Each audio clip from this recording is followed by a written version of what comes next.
All right, it is 11:30, a little past 11:30 Central, so we will get started. Welcome everyone and thank you for tuning in to today's webinar, Effective Teaching Strategies for EMS Instructors. My name is Emily Klinsky. I am on the marketing team here at RealityWorks. Presenting today, we have with us Denise Dubois, our RealityWorks product manager, and guest speaker, Krista Wenz. Denise has been with RealityWorks for over 10 years and is a frequent presenter, trainer, and blogger, all things related to real care baby, health sciences, and soft skills. Denise has over 20 years of education, marketing, product design, and curriculum writing experience. So she's a pretty great resource for today's webinar. Before we get started, I wanted to cover a couple things. First, today's presentation is being recorded and all attendees will receive a link to that recording, as well as the handouts that Denise and Krista will go over. We will have time for a Q&A session at the end. If you have any questions, please feel free to use the chat feature at the bottom or the Q&A feature, and we will answer as many questions at the end. I did want to mention we do have a virtual booth on our website. We do have a $250 voucher that you can go and register for to win. We do a drawing every month, so please feel free to go and fill out that information. With that being said, I'm going to pass things over to Denise to introduce Krista and get us going. Thanks so much, Emily, and welcome everyone to today's session on effective teaching strategies for EMS instructors. And we are very proud to present Krista Wenz as our speaker today. We've worked closely with Krista as she's been instrumental in all of our curriculum development for our EMS product line that we kicked off this year. Krista will be doing most of the presenting this morning. I will be on again later at the end to share some of our brand new EMS classroom resources and things that we have available for you. But at this time, I would like to turn it over to our presenter, Krista Wenz. Thank you. Hello, and thank you, Denise and Emily, for inviting me to be a guest speaker on your webinar today. Today, I'll be going over effective teaching strategies for EMS instructors. These are strategies I've developed over the years that have helped me succeed as an EMS instructor. First, I'd like to give a quick introduction. My name is Krista Wenz. I've been a licensed paramedic for 34 years, with 25 of those years working in the field. I started as a paramedic, which I did for 8 years before being hired as a firefighter paramedic by Sacramento City Fire Department in California. For 21 years of my service, I was a field training officer and an EMT, paramedic, and firefighter instructor. I taught at junior colleges, private training institutes, and the Regional Fire Academy. I've also taught hundreds of ACLS and PALS courses, along with in-service fire department classes. I worked as an EMS captain for a volunteer fire department in the small town where I lived, providing the training the firefighters and EMTs needed for their continuing education units, and also I worked on developing an advanced life support training program. After retiring from the fire department, I started a CPR and first aid training business, where my staff and I trained the community and local businesses who required the training. Okay, enough about me. Let's move on and I'll explain some tips and strategies I've developed over the years on how to be an effective EMS instructor. For today's agenda, I'll go over my top effective teaching strategies. The two most important, I think, is to know your students and know your stuff. Then I'll be going over lecture time versus hands-on experiences, assigning projects to your students, and guest speakers. At the end, we'll have about 10 minutes for you to ask me any questions you may have. All right, part one, know your students. First, to be an effective instructor, you need to know your students. I suggest creating a document to have your students fill out on the first day of class that only you and any other instructors will see. I make sure the students know these are private and that I'm only asking them for the information so they can get the most out of the class. Here are the questions I like to ask. First, I ask, what type of learner are you? I want to know if they learn better by watching videos, listening to lectures, reading textbooks, or creating flashcards. This will help me see how I need to structure and teach this course. If most students learn better by listening to lectures, then I'll be lecturing more. If most learn better by watching videos, I'll be assigning more video lectures to watch and discuss any questions they have during classroom time. If they learn best by reading and memorizing, I'll assign more reading. It may seem difficult to structure each class based on the needs of the students, but overall you will be better serving your students and have a higher success rate. Next, I asked, why are you taking this course? I like to know their reason for being here. Do they want to work as an EMT, a firefighter, a paramedic? Do they want to go to medical school? Or did their mom say, oh, that sounds like a good job, and you should take this course, and that's why they're there, just to check it out? Knowing why they're in your class will help you understand their motivation and how involved in the course they may be. The last question I ask is if they have any learning challenges or struggles that I should be aware of.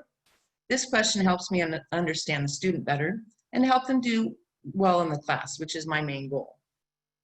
Some might think asking if someone has a learning challenge is a sensitive topic, but I was amazed how many students would tell me about their dyslexia, autism, reading difficulties, or struggles at home. If I'm aware of the challenge, I can gear the lesson, the hands-on activities, and the homework so it won't be as much of a challenge for them. Know your students, part 2. So I have the I like to have the written answers from my students, but I think it's also really important to hear from them who they are and why they're taking your class. I'm sure a lot of you probably already do this, but if not, I find it to be an effective way to get to know your students.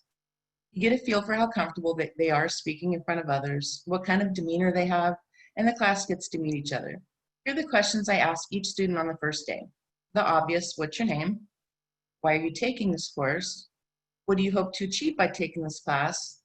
And then I throw in the optional questions depending on how big the class is and how much time we have. I like the first question, tell us something funny or unusual about yourself, because there can be some really funny answers that's a good icebreaker. Or you can ask if they're related to anyone in EMS or if they've ever had an experience with first responders. And also gain some good stories from that also. Expectations. I like to make it clear on the first day of class about participation standards and the consequences related to poor participation and behavior. I also discuss the program's policy of respecting other students, instructors, and guest speakers. If your program offers ride-alongs as part of the course, I go over the expectations of that program. Where I have always taught, there's the rule that all students should participate in classroom discussions and hands-on skills, and that anyone who received less than 80% on 2 tests in the whole program would be excused from the program. That makes it clear to the students that they need to take this course seriously. And this is also the time to explain why I like to know if my students have any type of learning challenge so I can help them succeed.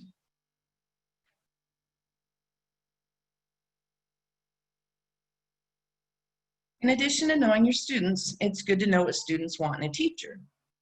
There was a study done with students ages 15 to 19 across the US about what they thought made an effective teacher. Their responses highlight just how important a student-focused approach is to the learning experience.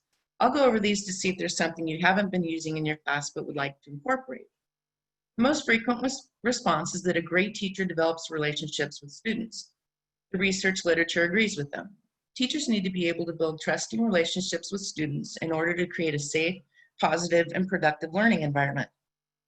For example, a student in Boston said that great teachers are willing to listen to students when there is a problem. The second characteristic that students want in a teacher related to being a compassionate person and having a sensitivity to student differences, particularly with learning difficulties. That was the second most frequently reported quality.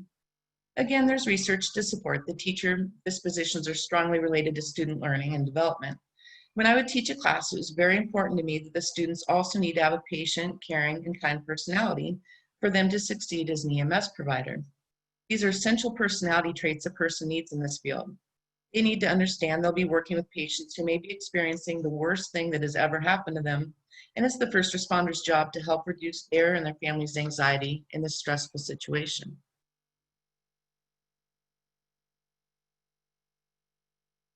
Knowledge of the different type of learners. This is why I ask this question for my students. This is a broad category that incorporates knowledge of the cognitive, social, and emotional development of learners. It includes an understanding of how students learn at a given developmental level, awareness that learners have individual needs and abilities, and an understanding that instruction should be tailored to meet each learner's needs. One student eloquently described it as the teacher understands the pace and capacity of the student. Dedication to teaching. The dedication refers to love of teaching or passion for the work. which includes commitment to the student's success.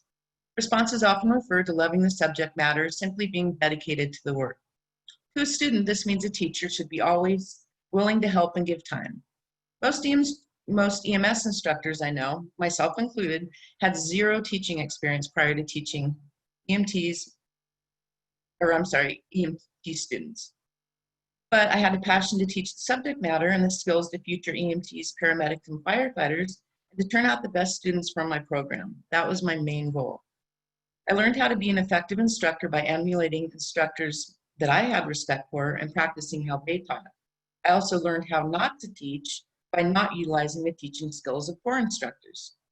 If you have a true passion for emergency medicine, that will show in the classroom and your students will want to learn and will be more eager to learn.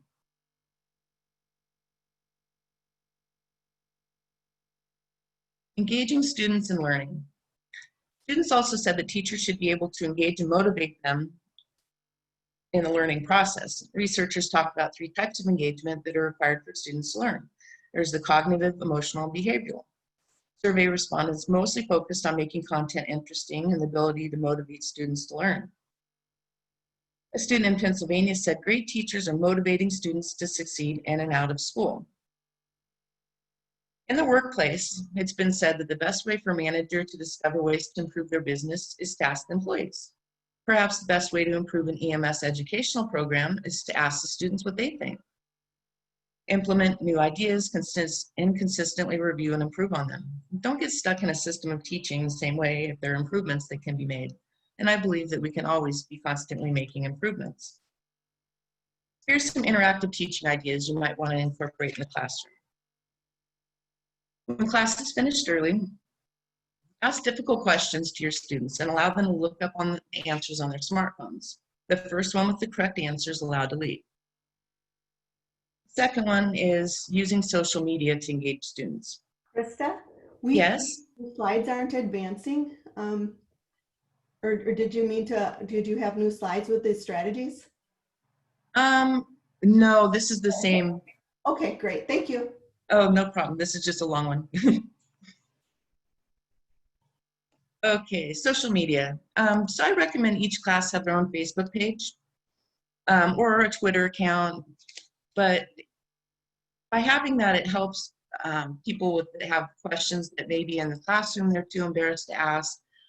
They can be in touch with the instructor on a more personal basis, and they can also post difficult questions or interesting things that they've learned on their Facebook group or Twitter account.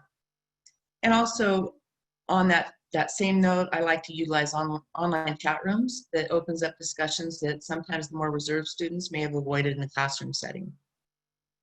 I also like to videotape skills performances and then debrief with the students where they can evaluate good and bad skill performances. And that's not about embarrassing them, but it's about educating them on the right way to perform the skills. Now we will advance. Okay, I cannot stress this enough, but it's vital that EMS instructors know their subject matter. There's nothing worse than being in front of a classroom and not having answered to a question or not feeling adequately prepared, not feeling comfortable performing a skill. First, you need to know your subject matter inside and out. Honestly, it took me a good 2 years of working in the field at a busy station before I felt that I knew enough and had seen enough to be able to teach others. I know other instructors where it's taken them longer than 2 years because they worked at slower stations and didn't feel they knew enough yet to teach. I find the most important way that a person can be a good and effective EMS provider is if they understand the pathophysiology behind a patient's symptoms. So an effective instructor will help the students understand why a person's blood pressure drops and their pulse is elevated in hypovolemic shock. Not only memorizing the subject matter, it's understanding why the human body is doing what it's doing when under stress.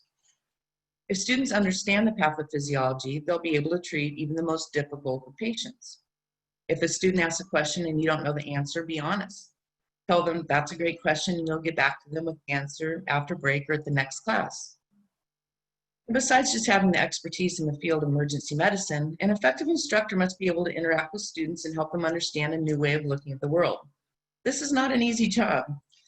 Although there are many different ways to teach effectively, good instructors have several qualities in common. They're prepared, They set clear and fair expectations. They have a positive attitude. They're patient with their students, and they assess their teaching on a regular basis. They're able to adjust their teaching strategies to fit both the students and the material, recognizing that different students learn in different ways. As a teacher, you're a role model who sets the tone for the class. If you're able to show enthusiasm and commitment, your students are more likely to reciprocate. Conversely, when you're unprepared, negative, or impatient with your students, these qualities will be reflected in the attitudes of the students in your class. Next, you need to know your skills. Along with knowing the subject matter inside and out, you need to know how to perform and teach every skill.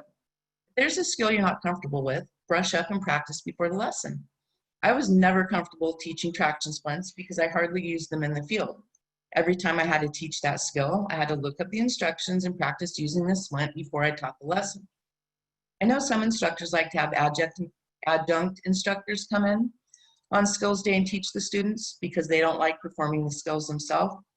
But I was never a big fan of that because too many times when it was skills checkoff day, there'd be a few students who wouldn't pass and they would blame it on not being taught the correct way. If I'm the one teaching the skill, there's no excuse for a student who does it incorrectly to say they weren't taught it the correct way. I know how they were taught because I taught them. Right, know your protocols. Even though all students may not end up working as EMTs in your local area, as an instructor, you should know the state and county EMS protocols. These are the protocols that EMTs will be working under and determines how they perform their patient assessments, treatment, and transportation to definitive care. EMS protocols are reviewed and updated periodically, so it's important to be up to date on the most recent changes. Okay, I find this very interesting. It's the lecture versus hands-on experience. So a while back, I found the National Training Laboratories Learning Pyramid, which is shown here, that demonstrates average retention rates of students for a variety of teaching methods. Traditional passive teaching methods such as lecture and reading have 5 and 10% retention rates respectively. Participatory teaching methods such as group discussion or practice of a skill have retention rates of 50 and 75%. Students learn by a variety of methods and are best served when they learn by the method that they best understand. While there are many hours of lecture in any EMT course, breaking it up with hands-on experience will keep the attention of your students. I like to lecture for 15 to 30 minutes and then break into small groups for hands-on skills. I like to ask questions as I walk around observing the groups pertaining to what I'm lecturing about. I found that the students retain the information better than if they're just taking notes through an hour or hour and a half long lecture. Another way to keep your students engaged is by telling more stories that pertain to what you're teaching. Just be sure not to let the story drag on or you'll lose your students' attention. And try to pick something very unusual, like a once-in-a-lifetime call you were on. Something that makes the students think outside the box, and something you would never read about in a textbook. Another way to utilize your lecture time more efficiently is to assign videos for students to watch at home. Could be a video about the pathophysiology of diabetes, asthma, shock, stroke, or whatever they're learning about at the time. The Khan Academy puts out short, detailed videos that are free to access. If you haven't heard of the Khan Academy, they're a nonprofit who offers free online courses for children and adults. Their philosophy is that students learn better by watching short videos. You could assign your students a video to watch at home, and in class, instead of you lecturing about the topic, you could have a quiz, a test, or a question and answer period. I like to think of my students as teammates, not adversaries.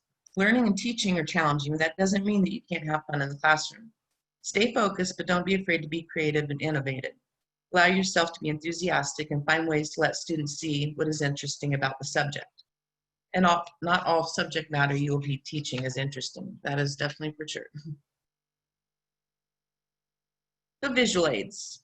I like to use visual aids such as videos, photos, and PowerPoint presentations. But again, the visual aids I use will depend on my class and how they learn the best. One fun thing I did when I would train CPR and first aid is show the class a short video from the office. And they were having CPR training at work and everything was falling apart. The instructor was frustrated, the employees were frustrated. It was just a really funny clip and the students love it.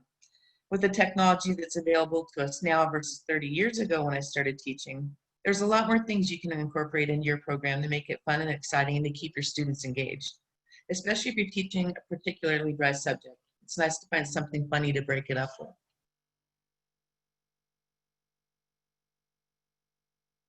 Assigning projects. I find that assigning projects and having the students become the instructor helps them retain the information better and teaches them responsibility. I suggest combining the assignments and have them do some projects alone and some with groups. I particularly like the group of assignments because it means the students have to work as a team, which is what EMTs do. Some project ideas can be assigning groups to make a TikTok video about a patient assessment or a short tutorial on the pathophysiology of a certain type of shock or disease. There's also a free app that a friend of mine who's an EMT instructor at Sacramento State uses, and that app is called Kahoot. She has all of her students download the app, and she will assign them to create quizzes, and they'll take the quizzes in class. She says they have a lot of fun with it. I personally have never tried it, but it sounds like a great time. And it takes the responsibility off of the instructor to make the quizzes and puts it back on the students. Or you could have the students write about the pathophysiology of a disease that starts with the first letter of their name. That could bring up some unusual diseases if somebody's name starts with a Z or an X, something unusual like that. Whatever you decide to do or whatever tools you use, try to keep your class interesting while you're teaching. That has been the #1 most effective strategy for me as an instructor. Guest speakers. I believe the guest speakers who are first responders are an important part of the educational experience for students. They expose students to real-world life experiences from the position of someone who's been there. Even though I was working in the field while I was teaching, it was nice to have a guest speaker who could give a different point of view to the students. Research indicates that having guest speakers helps students build important connections between what they're learning and the real world. I like using guest speakers when it's time to check off the students' skills. When you need extra instructors to help, the guests can use a real-life scenario, and the students like the interaction with the person that's working in the field. I also strongly suggest, if your program doesn't already do this, to arrange ride-alongs so the students can get an idea of what first responders do. That's also a great way for them to see if it's a career they can stomach. I've heard of lots of students who are almost finished with the program before they get a ride-along and come across something particularly nasty that they decide maybe they're in the wrong field and they've already dedicated all that time and money to something that they end up dropping out of. So I suggest starting it early into, or even before the program, if that's at all possible. We have some resources here. The Kahoot app is the app I was talking about that my friend uses at Sac State. UCLA has an EMT program, and they offer me many EMT instructional videos on their YouTube channel. And the EMT Prep channel is an excellent resource for students who will be taking the National Registry exam. The only thing I don't like about these videos is the fact that they hardly talk to the patient and explain the skills they're doing. And a few skills they found were doing incorrectly based on what I've been taught and how I teach. So maybe it's appropriate in the area where they work and they live, but not in the classroom. So I just make sure that I reiterate to my class the importance of communicating with the patient, each skill that I'm performing, and also follow what they've been taught in class. Some instructors create a Facebook or Twitter group, which I was talking about earlier, so students can ask questions and share information they find interesting. And here's the Khan Academy, which is a great resource for the short instructional videos that you can assign to your students. So to summarize, #1, be sure to know your students. I don't have a separate video or a separate site for this. This is all on this. Be sure to know your students. #2, reevaluate your teaching style and see if you're delivering what your students want. #3, know your subject matter and skills. #4, use appropriate teaching methods based on the type of learners you have in class. #5, most of all, be passionate about what you do and have fun with your classes. And Thanks, now, Krista. welcome.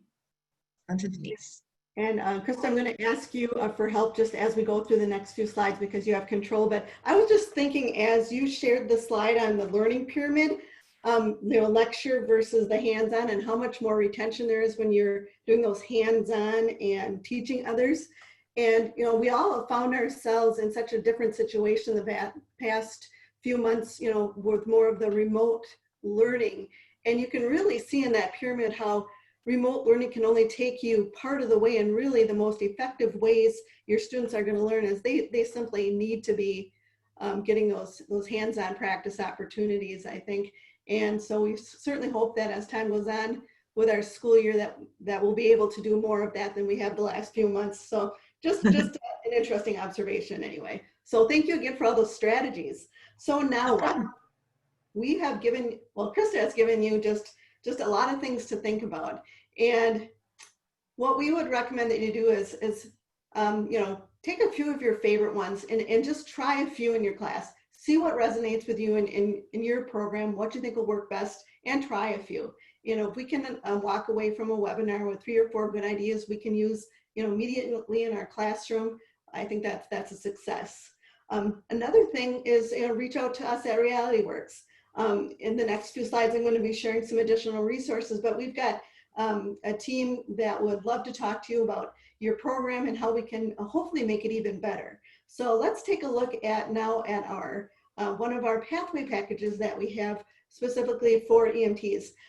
This is our first year where we've launched a complete line of simulators and task trainers for emergency medical services. And we've put together 3 different packages. The one that you see now is our EMR pathway package, and it's our most basic one.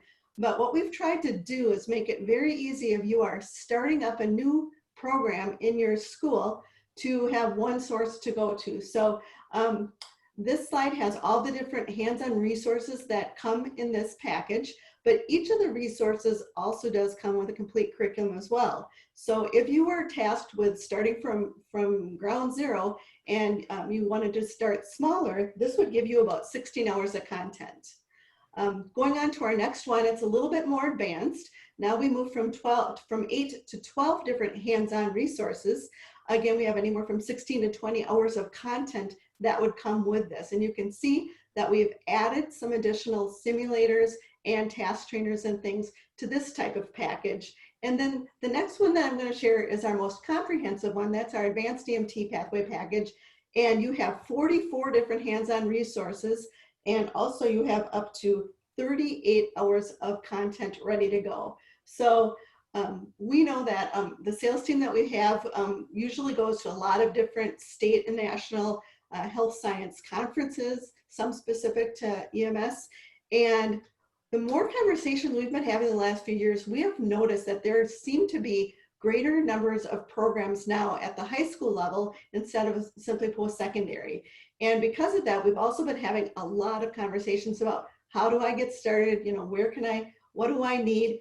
And so these 3 packages are just our way of trying to help make it easier for instructors who are starting new programs to get off the ground. You have everything you need to make it not only interactive and give all the skills training with those hands-on opportunities, but also you've got that built-in curriculum as well, because in our curriculum, not only do we teach the skills, we also weave in soft skill instruction. So in each and every lesson, students have to learn things like patient communication, empathy, and then they also do learn how to do the skills as well, because we want our students to pass their certification tests and go on to be successful in the field. So those are just 3 things that we wanted to share with you today in case you did not know that they were now available.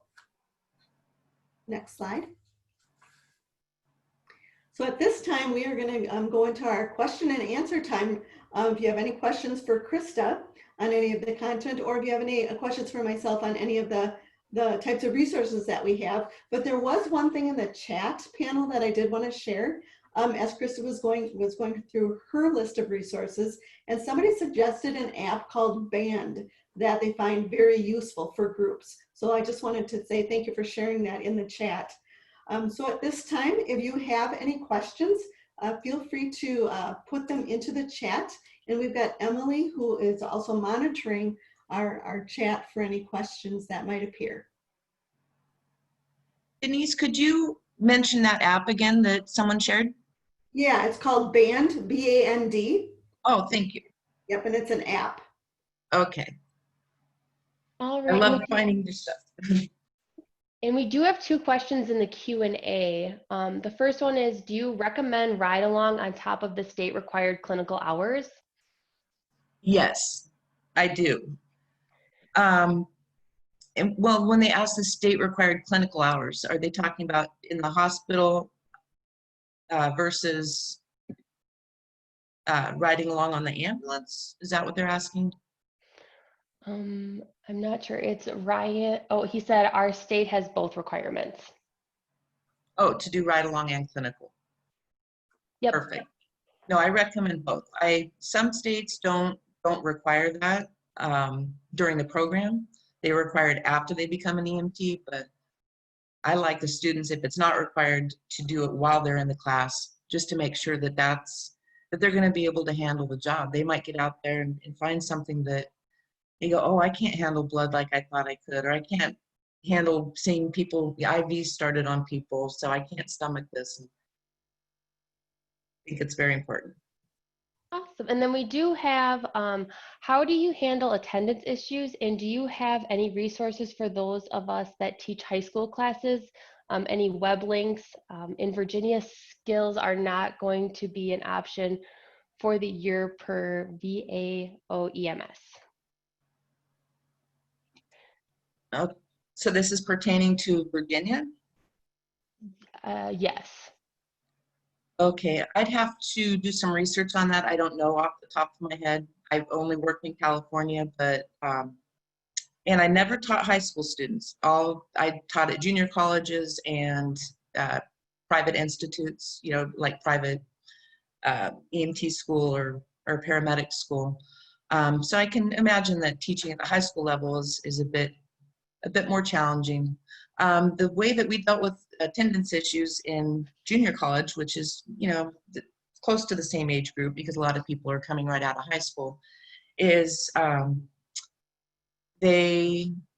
college, if they missed more than 3 times, then they were booted from the class. They were excused from the program, along with if they got 80% or less on two tests during the course, then they were also excused. And they would sign a contract. We had everybody sign, all the students sign a contract, and they would agree, you know, if I miss 3 or more classes or 80% or less on 2 tests, I'm excused from the program. There's no refund. If it was a paid program, they're made aware of that at the beginning. Emily? Yeah. Emily? Did we have a question on wanting links to some sources for remote learning because in-person skills testing or practice won't be possible this fall? Is that also what I was hearing? Yep, there is one web links and just contacts. Okay. So just information for remote. Yep. Okay, yeah, one thing I'd like to point our webinar participants to is at realityworks.com at our webinar, archived webinars, we did a whole series this spring all about remote learning sources and links and free apps and all sorts of ideas. So and a lot of that was pertaining to health science topics that would also be a part of EMT programs. So if you go out to, again, webinars on our website and you look at the archived ones under health science specifically, we have at least 2 or 3 different webinars that we did that are just loaded with tons of links, tons of ideas for teaching things remotely, specifically remotely, and also free apps and things like that. So that's probably the best source that we have for you to go to. And most of those run about a half an hour. Awesome. And Denise, I did share that link in the chat if anybody wants to go directly to that. Fantastic, thanks. Yep. And then we do have another question. We have had to change our teaching so much during the COVID-19 pandemic, and I feel frazzled from all the changes. Do you recommend how we teach the students from not being frazzled with all the changes? That's a really good question. Yeah, again, this is new for me too, because when I was teaching, we didn't have remote learning and we didn't have COVID. And I mean, that was many years ago, but I think the biggest thing that I would do is just have with the main instructor, you know, have a conference with the students, you know, and explain that you're sorry that they, you know, have had to go through so many different instructors and that there's so many changes, but this is, you know, something new that they're experiencing. And, you know, just get the students, just be honest with them and just, you know, appreciate their working with you. And maybe ask them, you know, what you can do. Like one of the suggestions I made, you know, ask the students, you know, how can we better serve you? That would be my suggestion. Okay, and then regarding the Virginia question, somebody did recommend to refer to the TPAM. And then I don't see any other questions out there on the Q&A or in the chat. Are there any other questions that anybody has for either Krista or Denise? All right. If not, we would love to thank Krista for all of her good ideas today and for participating with us. And we'd also like to thank you for taking the time to listen in today and to ask all the good questions that you did. We know that someone just said, yeah, in chat, it's never been a crazier year. And that is true on so many fronts. So hang in there, keep doing what you're doing. And if there's anything we can do to help, we would love to do so. So don't be afraid to reach out to us with any questions or even suggestions for future webinars that you might like to see regarding EMS types of topics, because we really do listen to that and we would love to do more of this kind of thing. So thanks again. We really appreciate your time. Have a great day.